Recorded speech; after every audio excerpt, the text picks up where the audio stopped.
అని చెప్పేసి విపరీతమైన ప్రజలు వస్తుంది సార్ కులం నుంచి రాష్ట్రంలో. అటు తిరుపతి నుంచి ఇటు మొత్తం కాపు కుల బలిజ తెలగ ఒంటరి తూర్పు మున్నూరు కాపు తూర్పు అందరి దగ్గర నుంచి మాకు విపరీతం ప్రజలు వస్తున్నారు. మేము ఫోన్ ఆన్సర్ చేయాలంటే ఏం వినాల్సి వస్తుంది. ఇదే మాట రామ్ కుమార్ గారు ఒకసారి మాట్లాడతారు. రామ్ కుమార్ గారు బహిష్కరించడం అనేది గ్యారంటీ సార్. 2-3 రోజుల్లో ప్రకటన వస్తుంది. రైట్, రామ్ కుమార్ గారు మాట్లాడతారు. రామ్ కుమార్ గారు మీరు మ్యూట్లో ఉన్నారండి, మ్యూట్లో ఉన్నారు రామ్ కుమార్ గారు.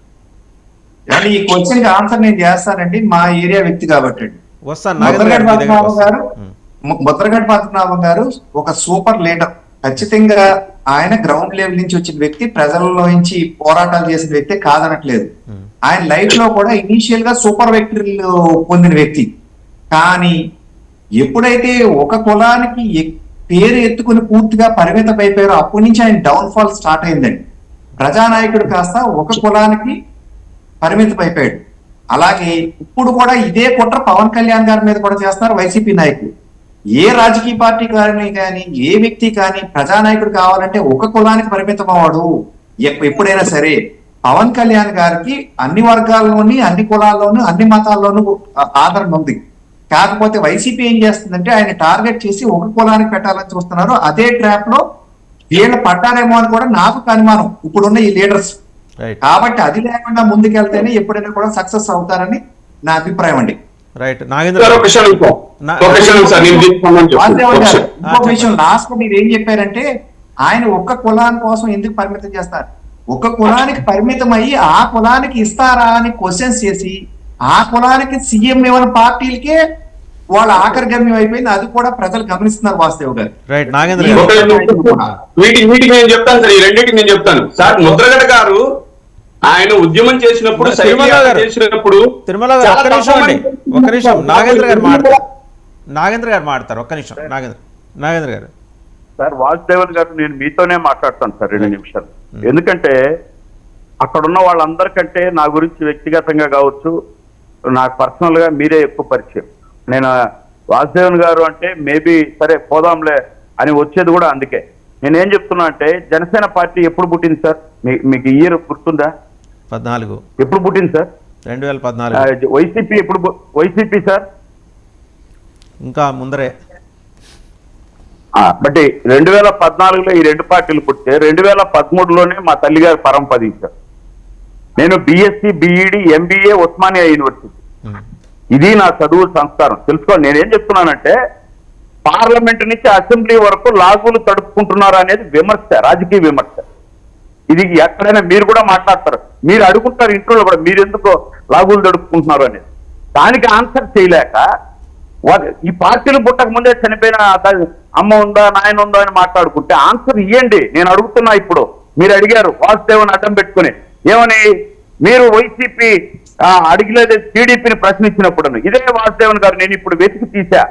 వాసుదేవన్ గారు చంద్రబాబు అద్భుతంగా మీరు మీ నాయకుడి యొక్క వర్షన్ ఈ రోజు బీజేపీని లోకేష్ ను అందరినీ విమర్శించినాడు. మీ నాయకుడు చాలా ప్రశ్నలు సంధించినాడు అని చెప్పి మీరు డిబేట్ పెడితే నేను పాల్గొన్నాను. రెండోది, ఇందాక సార్ ఆయన ఎవరో విశ్లేషకుడు సార్ సోదరుడు సార్, నేను ఒక సర్పంచ్ వార్డు మెంబర్ నుంచి ఎంపీటీసీ నుంచి ఎమ్మెల్యే ఎంపీ వరకు నేను ఎలక్షన్ చేశాను. నా ఇంట్లో ఒక ఎమ్మెల్యే ఉన్నాడు.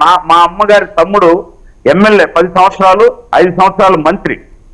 కాబట్టి ఒక ఎమ్మెల్యే ఎలక్షన్ చేయడం కష్టమా, ఎంపీ ఎలక్షన్ చేయడం కష్టం అనేది నాకు తెలుసు. ఎందుకు చెప్తున్నానంటే మీరేమన్నారు, ఒక ఎమ్మెల్యే ఎలక్షన్ చేయాలి అంటే 5 మండలాల నుంచి 6 మండలాలు, రేరుగా అయితే 7 మండలాలు. ఎంపీ అంటే 42 మండలాలతో ఎలక్షన్ చేయాలి. మీరు ఎమ్మెల్యేగా ఏమన్నా పోతుందేమో అందుకని ఎంపీకి పోతున్నాడేమో అని అద్భుతంగా మీరు విశ్లేషించారు. అది మీరు తేడా తెలుసుకోండి ఎమ్మెల్యేకి ఎంపీకి. అంటే 5 మండలాలు కంట్రోల్ చేయాలి. మీరు నా ప్రస్తావన ఆన్సర్ చేయాలి కదండి. ఇప్పుడు నేను కాదు, మీరు వినాలి ఫస్ట్. మీరు కాదు, 5 మండలాలు 6 మండలాలు కంట్రోల్ చేసేది ఎక్కువ, 42 మండలాలు కంట్రోల్ చేసేది ఎక్కువ అనేది మీరు తెలుసుకోవాలి. ఎందుకంటే మీరు కబుక్కని ఒక మాట అనేసినారు ఎంపీకి ఇప్పుడు టైట్ గా ఉంది ఎమ్మెల్యేకి, అందుకని ఎంపీ బీజేపీ అడిగిందని. ఇవన్నీ ఎవరో అడిగింది కాదు. మాకు ఒక పార్టీ ఉంది, మాకు ఒక జెండా అజెండా ఉంది. వాసు గారు అడిగితే ఒక హైపోథెటికల్ చర్చ అని చెప్పాను నేను. మీరు అజంప్షన్ చేసుకోకండి, నేను చెప్తున్నానండి, మీరు సరిగా వినలే. అజంప్షన్ చేసుకొని మాట్లాడద్దు. ముద్రగడ గారి గురించి చెప్పారు సార్. నాకు 8 వేరే ఉంది, నేను చెప్పిపోతున్నాను. ఎందుకంటే నేను ఎందుకు చెప్పాను ఇంత ఎక్స్ప్లెనేషన్ అంటే, హనుమంతరెడ్డి గారి తల్లి జగన్మోహన్ రెడ్డి తల్లి విజయమ్మ కూడా నాకు తల్లితో సమానమే. అంటే అది తెలియజేయాలని చెప్తున్నాను నేను. వదిలితే అంటే కులాహంకారమో లేకపోతే అధికార అహంకారమో తెలియదు, వదిలేస్తే వస్తే మేము అంతకంటే ఎక్కువగా ఇదే నేల మీద ఇదే నీళ్లు దానికి బతికిన వాళ్ళం అని తెలియజేయాలి కదా. రెండో విషయం, హరిరామ జోగయ్య ముద్రగడ గారు వచ్చారు, వాళ్ళు మాకు సలహాలు ఇస్తారు. సలహా ఎవడైనా ఇప్పుడు నాకు కూడా ఎప్పుడన్నా వాసుదేవన్ గారు ఇట్లుంది ఏంది అని అడిగితే దీని గురించి ఆయన సలహా ఇస్తాడు. అది అడిగిస్తే అది గొప్ప. అంతేగాని అడగకుండానే రోజు 10 లీటర్లు ఇస్తే ఇంతకంటే అవమానం లేదు 40, ఇంతకంటే అవమానం లేదు 50 తీసుకోండి. ఒకవేళ తీసుకోవాలా అంటే మీ ఉద్దేశం ఏంటి? ఒంటరిగా పోటీ చేయండి, ఇంతకంటే ఎక్కువ వస్తాయని ఒక మాట జారినారు కూడా. అంటే ఫైనల్ గా మీ ఇద్దరి మోటో ఏంటి? జగన్మోహన్ రెడ్డి గారిని మళ్ళీ ఒంటరిగా పోటీ చేసి ఎవరికి మేలు చేయాలని మీరు సన్నాయి నొప్పులు నొక్కుతున్నారు. నేను మళ్ళీ రిపీట్, 70 సంవత్సరాలు దాటినాక ఎవరైనా చుట్టుపక్కల నలుగురితో మంచి అనిపించుకొని పోతే బాగుంటది. మీ చాదస్తాన్ని ముదనస్తాన్ని అంత కులానికో నాయకుడికో రుద్దడం ఎందుకండి? ఇప్పుడు మా సోదరుడు అద్భుతంగా చెప్తున్నాడు. మీరు ఏం ఆశించి చెప్తున్నారు? ఇప్పుడు బేషరతుగా అంట అక్కడ పోయి ఇప్పుడు బేషరతుగా పైపెచ్చు మీరు చూడండి సార్. మీరు ఈ ఒక్క విషయం నాకు చెప్పి ముగిస్తా నేను. పైపెచ్చు ఇంత పెద్ద నాయకుడైనటువంటి ముద్రగడ అక్కడ పోయి కాళ్ళు మొక్కిస్తున్నాడు సార్ పిల్లలతో. అంటే ఈయన దరిద్రం ఏమైతే దరిద్రం ఏమైనా చేసుకోండి, చిన్న బిడ్డల అమాయకమైన బిడ్డలను కాళ్ళు మొక్కిస్తున్నారు.